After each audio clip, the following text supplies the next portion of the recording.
How's it going mga kamatis, mga kaibigan? Panibagong araw, panibagong reklamo na naman ang ating pakikinggan, and this time around galing to sa isang TikTokeris na ang pangalan ay si Erica. Erica, anong masasabi mo? Tuloy natin.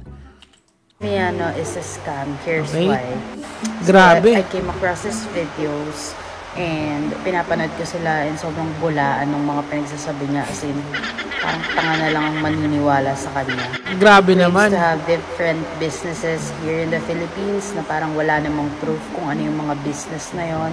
Oo nga ba? We ourselves, eto yung hindi ko gets din kay Franklin. Kay Franklin Miane. Bakit hindi niya ilabas lahat ng, parang maglagay siya ng isang post kung saan natin makikita yung listahan ng mga businesses niya, 'di ba? It makes more sense than just claiming na meron akong 10 business tapos hindi naman natin alam kung ano yung 10 businesses na yun. Like for example, si Lucio Tan, alam mo lahat ng negosyo niya kasi yung iba doon publicly traded and yung iba doon are under his resume or under his portfolio, 'di ba? So what's the point na itago mo yun? Unless, well, sabi niya nga, hindi totoo. Tuloy natin. But my sister encountered his scam. So basically, as you guys know, may mga nag-e-edit ng video niyan. And meron kasing group sa Facebook. And doon sila nag-hire ng mga video editors. And my work is a video editor as well as my sister. Siya yung nag-apply kay Franklin. Okay. So, ito, basahin natin. Have you read through the guidelines po? Okay. 50 reels. First payout, 7,500 per 50 reels. Ang second payout is 10,000 per 50 reels on your third payout. So, it will increase based on your performance as time goes by plus bonuses. Take note, this is long term. If you can pass the probationary period, you can open doors of opportunities for the future. Yes, pero I mean, if may specific day or date pa yung payout, or 50 reels po talaga. Okay. Mukhang, ito po yung complete payout. So, kailangan 50 reels bago ka mag-payout. Pucha, medyo brutal yun Nag-i-edit ako ng mga reels, pero hindi, para sa kunyari, 7,500 dito. Or, parang hindi ako papayag. Masyadong marami yun, idol. Sayang oras ko dun. Anyway, tuloy natin. Post-read na lang. So, pag nag-edit ka sa kanya, this is basically his rate. Okay. Before ka sumahod sa kanya, you basically need 50 reels para sumahod ng 5,000 pesos. Putek, ano ba naman yan? Kailangan mong ng 50 reels for 5,000 pesos. Lumalabas parang 100 lang. Buwang liit nun, pare. I mean, i-edit ko yung pagmumukha niya, hindi na gagi. Tapos may caption pa yun, no? Lugi, tuloy natin. Oh my God, 5,000 as in equivalent nun is like 100 pesos per video. Oh my God. And sa mga video editors, alam nyo kung gaano kagarapal at kung gaano kababa tong rate natin. Oo, mababa yun masyado. Para sa akin, 50 tapos 5,000, medyo lugi yun. Siguro, depende kasi kung ano yung type ng reels Kung cut lang, siguro double that pwede. Pero kapag medyo may caption pa, matagal yun Tapos ang pakikinggan mo pa si Franklin Miano, parang masyadong lugi. Tuloy natin. Mind you sa 50 reels na yon, hindi pa kasama yung mga revisions na pinapagawa nila sa mga videos.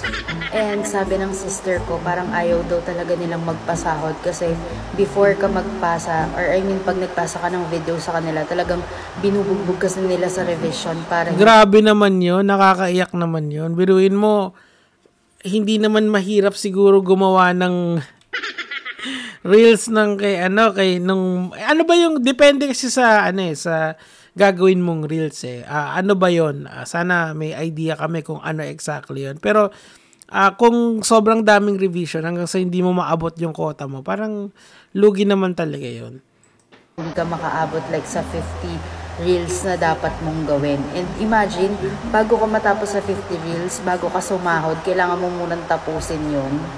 At nakakaiyak naman yun. Ako, kung may pa-project ako, depende kasi sa pa-project ko Like for example, meron kaming transcription service na hindi ko pwedeng sabihin yung details nun. Pero we do transcriptions and ang rate nun per per project kasi nga hindi pa kasi siya fully functioning. Pero ang sinasabi ko lang, lenient ako pagdating sa pagbabayad sa tao, lalo na kung project based lang.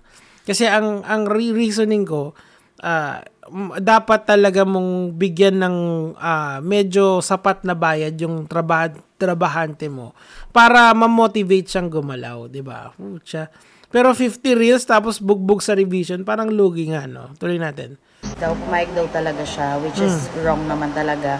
Kasi alam niya yung rate, pero hindi niya alam na yung workload pala is ganun yung process nila, na parang ang dami pang revisions na kailangan gawin. So kapag sinerge nyo tong Franklin Miano na to sa video editors na group, ang daming galit dito, and then ang daming nagsasabi na scam siya. Kasi ganun yung ginagawa niya, parang kumukuha sila ng mga video editors na on trial, tapos magpapagawa sila hanggang yung mga video editors hindi na matapos yung video sa sobrang tagal ng progress nila bago sila sumahod. So yan. Biruin mo, araw-araw talaga may nagre-reklamo kay Franklin Miano, no? Tapos, alam mo yun, ang hirap na tuloy maniwala sa kanya. Rekta to. May ibig sabihin, may group page na galit sa kanya. Hindi maniwala dyan, napakabulaan yan. Hindi nga makapagpasahod ng tama sa mga empleyado niya. Aray! Ine-expect nyo pa na marami siyang pera. Hello? Parang baliw na lang ang maniniwala dyan. Okay, so, well, alam mo naman dito sa Pilipinas, Sahod ng tama sa mga mahilig ang tao sa idolatry na tinatawag, lalong-lalo na pag nakapag-flex ng konti, ibig sabihin, yun, mayaman na. I mean, eto na lang, tignan nyo yung, ano ba yung 10 businesses ni Franklin Miano? Are all of them successful business? Are all of them, di ba kasi meron top 50 na companies dito sa Pilipinas? Isa ba doon nasa top 50? Ay hindi lang yun. Tignan nyo lang din yung mga pinagagawa niya dito sa social media. Kasi it seems to me that there is a clear pattern ng mga kwentong barbero nitong si Frank Miano. Di ba sabi niya, sasagutin niya daw si MG, nasa na yon? Hindi niya naman ginawa. Yung daily vlogs niya, nasa na yon? Wala pa rin, di ba? So, do you get what I'm trying to say here, mga kamatis, mga kaibigan? There is a clear disconnect sa sinasabi niya at saka sa ginagawa niya. And ang problema lang, merong mga nauutong tao na magbabayad dun sa MSB Academy niya na yon. Na hindi ko maintindihan kasi, if you are making a lot of money from this multi-servicing business process na to na ginagawa mo, why would you want to teach that to many people? Mga kamatis, mga kaibigan, it blows my mind.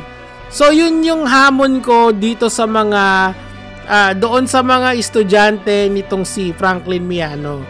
Ngayon, nakita ko na yung GC nyo, mga bata ni Miano.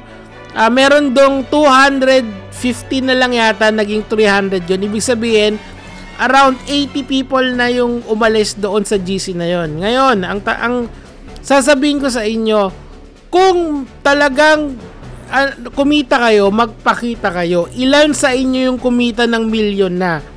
Bukod doon sa mga millionaire club nila. Nagtataka talaga ako eh.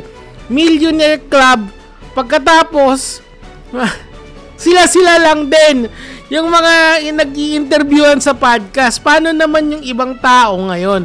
Kasi ngayon, tingin ko, mas marami nang nagre-reklamo kesa sa kumikita ng milyones. Franklin Miano, promise ko sa'yo, pagbabayaran mo lahat tong mga ginagawa mo dito sa social media. I ask for an interview. Napakasimple nun. Mag-i-interview tayo, gigisahin kita, pero ayaw mo. Kasi nga, takot, walang bayag. Yun lang naman yung sa akin for today, mga kamatis, mga kaibigan. Mamaya po si Tiki Doinky. Gaya mga lods.